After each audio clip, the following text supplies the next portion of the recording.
Baiklah, selamat datang kembali. Kita lanjutkan ya. Kita lanjutkan dengan arus listrik dan pengukurannya. Arus listrik adalah muatan listrik yang mengalir tiap satuan waktu. Jadi ada muatan listrik, itu kita lambangkan dengan Q, ada yang lambangkan dengan Q besar, ada yang lambangkan dengan Q kecil. Muatan listrik yang mengalir tiap satuan waktu, berarti T. Yang mengalir tiap satuan waktu. Dan sekarang kita lihat muatan listrik. Kita ingat sejarahnya dulu. Ada J.J. Thomson. J.J. Thomson itu menemukan bahwa atom itu berbentuk seperti kue kismis, kue yang ada ditaburi dengan kismis. Jadi kuenya ini adalah bermuatan positif, gitu kan ya.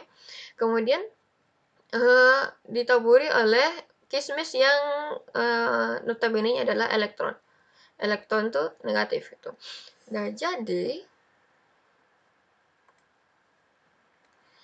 Nah, kemudian ini diperbaharui.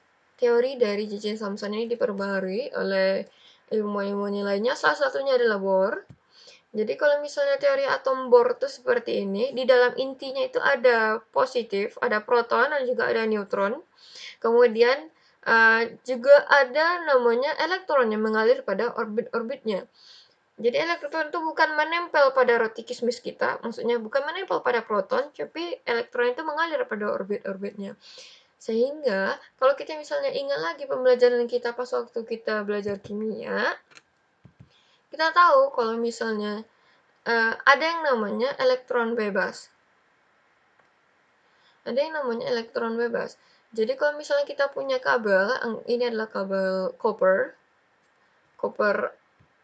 Jadi kalau misalnya kita punya kabel, jadi kabelnya ini berarti kan ada atom-atomnya di dalamnya ya. Jadi atom-atomnya ini elektronnya tuh ada yang bebas. Jadi elektron bebasnya itu bergerak dari satu atom pindah ke atom lainnya, lalu pindah lagi ke atom lainnya. Kalau misalnya bergeraknya seperti ini, pindah lalu misalnya ke kiri, misalnya ke kanan aja semua, kanan, kanan, kanan, kanan, berarti kan elektronnya itu berarti kan elektron mengalir gitu ya. Cuma dalam kenyataannya elektron itu tidak bergerak seperti itu.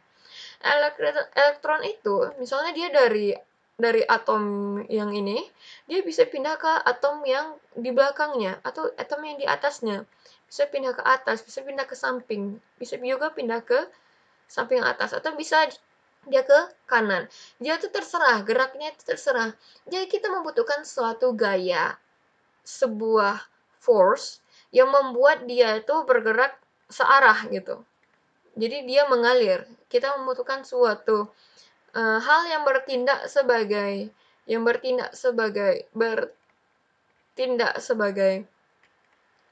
gaya yang membuat elektron itu mengalir ke suatu arah. Gaya ini disebut dengan tegangan. Gaya ini disebut dengan tegangan. Jadi kita membutuhkan sebuah tegangan untuk membuat elektron-elektron ini bergerak. Elektron-elektron ini bergerak satu arah. Misalnya kita punya sebuah rangkaian. Ini ada sebuah hambatan, kemudian ini ada sumber tegangan. Jadi kita mau arus kita tuh bergerak gitu kan ya. Kita mau arus kita tuh mengalir. Jadi dibutuhkan sebuah beda potensial. Kalau misalnya nggak ada beda potensial, kalau nggak ada ini, maka arusnya itu akan diam aja. Berarti kan elektron itu bergerak semaunya aja. Jadi nggak mengalir. Jadi kita membutuhkan sebuah yang namanya tegangan, disebut dengan V. Yang berfungsi untuk sebagai gaya yang membuat elektron itu mengalir. Nah, sekarang kita lihat, kalau berarti kan kita butuh muatan gitu kan ya. Muatan positif dan muatan negatif. Jadi kalau misalnya muatan positif, muatan itu ada dua tuh ya. Ada muatan positif yang dimiliki oleh proton gitu kan. Kemudian muatan negatif yang dimiliki oleh elektron. Untuk mengenal si proton lebih dalam, proton itu dia memiliki muatan sebesar 1,6 kali 10 pangkat min 19 Coulomb. Dengan massa proton itu adalah 1,67 dikali 10 pangkat min 27 kg. Jadi kecil ya. Kemudian kita punya elektron. Elektron ini muatannya itu adalah min 1,6 kali 10 pangkat min 19 coulomb. Kemudian massa elektron itu adalah 9,1 kali 10 pangkat min 31 kilogram. Nah, sekarang kita lihat, berarti kan massa proton itu jauh lebih besar daripada massa elektron. Kita lihat lagi tentang muatannya. Ini positif kan ya. Ini positif, yang ini negatif, cuma besar muatannya itu sama. Jadi kalau misalnya di dalam sebuah atom, muatan positifnya itu lebih banyak dari muatan negatif, maka atom itu akan menjadi positif gitu kan ya. Soalnya muatannya jumlah ukurannya sama, cuma dia itu yang ini negatif. Kalau misalnya positif lebih banyak, berarti dia jadi positif. Tapi kalau misalnya dalam sebuah atom yang positifnya itu lebih kecil dari yang negatif, maka atom itu jadi bermuatan negatif. Kalau dalam sebuah atom lagi, jumlah muatan positifnya itu sama dengan jumlah atom negatifnya, maka dia menjadi netral ya. Dia menjadi netral. Jadi atom itu dia bermuatan apa itu tergantung dengan muatan besar banyak muatan yang ada di dalamnya. Sekarang kita lihat lagi. Ini berarti kita tahu elektron itu yang mengalir kan ya. Kita lihat, kita ambil bahwa kita ambil di sini, berarti yang mengalir itu ada dua, yang dari sini ada dua konsep yang mengalir yang kita ketahui. Yang pertama adalah arus listrik yang mengalir gitu kan ya. Arus listrik mengalir. Kemudian kita tahu juga kalau misalnya elektron itu juga mengalir.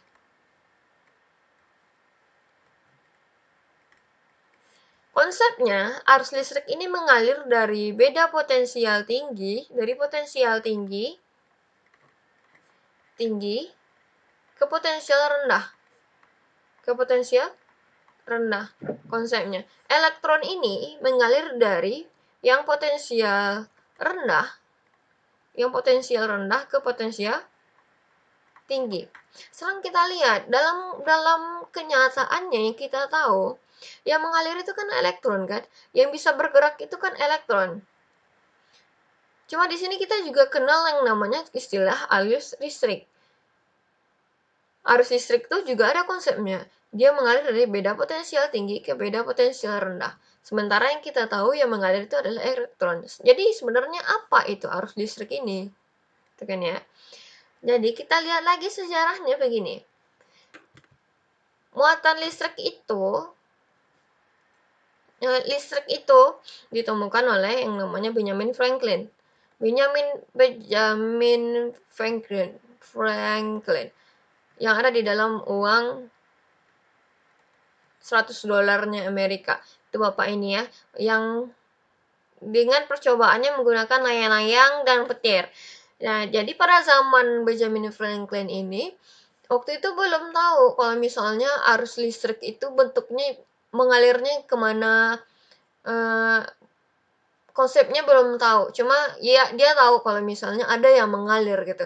Jadi dia mengasumsikan kalau misalnya arus listrik itu sama dengan kayak aliran air. Aliran air kan itu dari yang tinggi ke rendah gitu kan ya. Tinggi ke rendah. Jadi dia mengasumsikan, jadi orang-orang dulu itu mengasumsikan kalau misalnya arus listrik itu juga mengalir dari yang tinggi ke rendah. Kemudian kita tahu kalau misalnya J.J. Thomson menemukan elektron. Kemudian yang ilmuwan-ilmuwan yang lain menemukan kalau elektronnya itu mengalir gitu kan ya. Jadi kita tahu ada yang namanya pemikiran Benjamin Franklin dan teman-temannya yang pada zaman dahulu itu disebut dengan konvensional gitu. Conventional way. Kalau misalnya pemikiran yang sekarang itu tuh disebut dengan electron way gitu kan ya. Pemikiran yang sekarang itu disebut dengan elektron wave. Elektron wave. Sekarang kita lihat kalau misalnya dalam rangkaian, yang terjadi itu sebenarnya seperti ini. Kalau elektron tuh, misal, ini kan kita matikan dulu. Nah, ini positifnya yang ini, negatifnya yang ini. Nah, kalau misalnya kita hubungkan ini, kan terjadi berarti rangkaian tertutup kan ya, arus mengalir. Rangkaian tertutup, berarti kita lihat elektron tuh ini negatif kan ya, negatif lalu ke positif. Jadi dia dari yang beda potensial rendah ke beda potensial tinggi. Kalau misalnya ini yang sebenarnya terjadi, cuma untuk secara konvensionalnya arus listriknya mengalir begini, dari potensial tinggi ke potensial yang rendah, konvensionalnya. Jadi sebenarnya yang benar yang mana, Bu? Yang benar sebenarnya yang electron wave. Cuma kalau misalnya kita meyakini yang Benjamin Franklin itu nggak apa-apa. Karena dalam pemahaman nanti itu tuh kita akan banyak menggunakan caranya yang pertama, yang arus listrik itu mengalir dari beda potensial tinggi ke beda potensial yang rendah. Itu nggak apa-apa, itu nggak mempengaruhi perhitungan. Cuma kamu, ibu mau harus tahu kalau misalnya yang bergerak itu elektron. Kamu harus tahu yang bergerak itu elektron. Cuma kalau misalnya dalam konsepnya arus listrik itu mengalir dari potensial tinggi ke rendah. Cuma kalau elektron dari rendah ke tinggi. Ibu mau kamu tahu aja kalau misalnya yang mengalir itu elektron. Cuma konsep yang kita pakai itu yang atas juga. Oke? Nah, jadi kalau misalnya kita lihat dari pengertian arus listrik tadi, itu kan adalah muatan listrik yang mengalir tiap satuan waktu, gitu kan ya. Tiap satuan waktu. Jadi arus listrik itu, kuat arus listrik itu kita lambangkan dengan I. Jadi I itu adalah muatan kan ya, muatan listrik yang mengalir tiap satuan waktu. Jadi dia tuh ada muatan listrik yang mengalir tiap satuan waktu. Jadi kalau misalnya kita hubungkan secara matematisnya, I itu sama dengan Q per T. Kalau misalnya itu, kita lihat dari pengertian aja. I itu adalah muatan listrik yang mengalir tiap satuan waktu. Dengan Q ini adalah muatan listrik dan T itu adalah satuan waktu. Lalu kita lanjutkan. Kalau misalnya kita mau mencari total muatan listrik yang mengalir dalam suatu pengantar. Kita mau mencari total Q-nya berapa? Atau kalau mau pakai huruf kecil nggak apa-apa, Q-nya berapa? Yang mengalir dalam suatu pengantar. Jadi yang mengalir tadi kan elektron kan ya? Jadi berapa? Jadi elektron itu dan tergantung jumlahnya. Jadi muatannya itu sama dengan jumlahnya ini, jumlah muatan nanti dikali dengan muatan elektron. Jadi N itu adalah banyaknya elektron.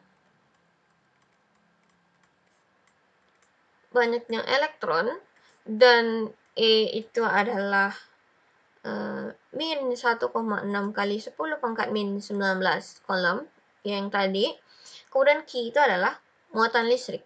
Nah, jadi kalau kita mau mencari total muatan listrik yang mengalir suatu pengantar, kita pakai ini. Contoh soalnya,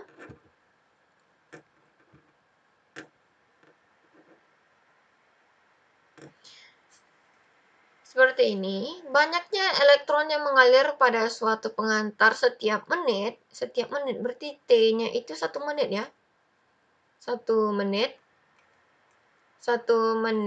berarti kita ubah T-nya itu menjadi 60 sekon. Jika kuat arus yang mengalir pada pengantar adalah 1,2 ampere. Kuat arus itu I ya, adalah sebesar 1,2 ampere. Ampere nih satuan kuat arus listrik. Nah, jadi yang tanya adalah banyaknya elektron, berarti N, ini tanya, mengalir pada suatu pengantar ya, N yang ditanya, oke? Kita jawab. Kita tahu I itu adalah banyak muatan yang mengalir tiap satuan waktu. Kita punya I itu 1,2, kita punya T itu adalah 60 sekon. Berarti kita bisa tentukan Q itu, berarti kan I kali T ya.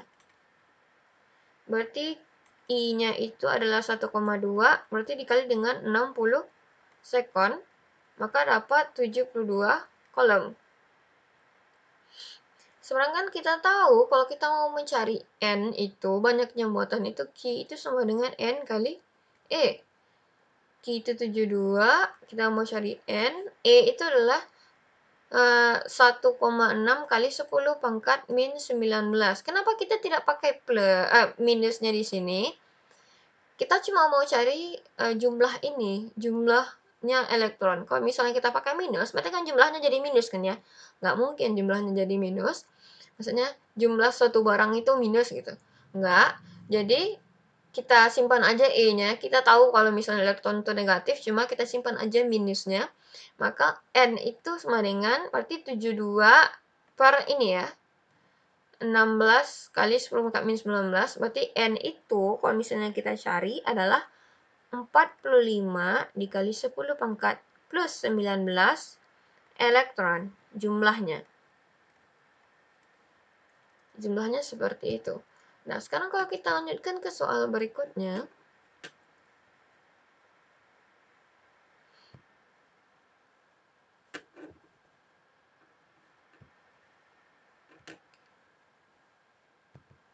Arus listrik yang mengalir pada sel saraf selama 0,1 detik dengan jumlah elektron yang berpindah itu adalah segini. Jadi arus listriknya mengalir selama 0,1 sekon. Jumlah elektronnya itu adalah 3,125 kali 10 pangkat 15 elektron jumlahnya. Berapakah besar muatan listrik? Yang ditanya adalah berapa besar muatan dan juga arus listrik. Kuat arus listrik yang mengalir berapa? Nah, sekarang ini kamu jawab. Ini akan jadi soal nomor 1 di job sheet nanti. Sekarang kamu jawab. Oke? Nah, itu aja untuk muatan listrik, untuk arus listrik. Terima kasih. Kita lanjutkan nanti ke video selanjutnya.